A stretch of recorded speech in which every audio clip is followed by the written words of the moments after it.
கர்த்தர் உன் வாசல்களின் தாழ்ப்பாள்களை பலப்படுத்தி உன்னிடத்தில் உள்ள உன் பிள்ளைகளை ஆசீர்வதிக்கிறார். கர்த்தருக்குள் பிரியமானவர்களே, உங்கள் அனைவருக்கும் இனிய காலை வணக்கங்கள்.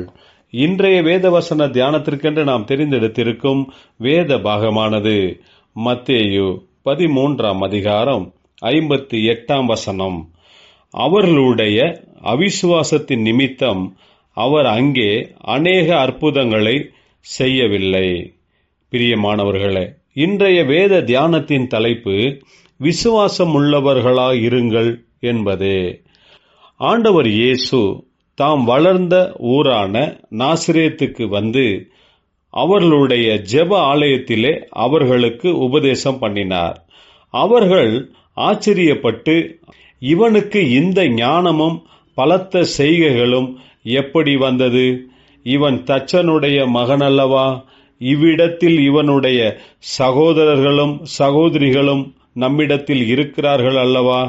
இப்படி இருக்க இதெல்லாம் இவனுக்கு எப்படி வந்தது என்று சொல்லி இயேசுவை குறித்து இடறல் அடைந்தார்கள், அவிசுவாசமுள்ளவர்களானார்கள். அவர்களுடைய அவிசுவாசத்தின் நிமித்தம் இயேசு அங்கே அநேக அற்புதங்களை செய்யவில்லை. இயேசு கிறிஸ்துவுக்கு எல்லா அற்புதங்களையும் செய்யும்படியான வல்லமை, அதிகாரம், பெலன் உண்டு. ஆனால் அவர்களுடைய அவிசுவாசத்தின் நிமித்தம் அவர் அங்கே அநேக அற்புதங்களை செய்யவில்லை. பிரியமானவர்களே, நாம் இயேசுவின் மேல் விசுவாசம் உள்ளவர்களாக இருந்தால் அசாத்தியமான அற்புதமான காரியங்களை தேவனிடத்திலிருந்து பெற்றுக்கொள்ள முடியும். நம்முடைய விசுவாசமே தேவனிடத்தில் இருந்து அற்புதங்களை பெற்றுக்கொள்ள காரணமாகும்.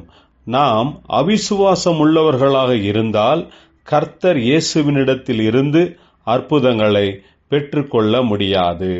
கர்த்தரையே விசுவாசிப்போம், அற்புதங்களை பெற்றுக்கொண்டு கர்த்தருக்கு சாட்சியாக நிற்போமாக.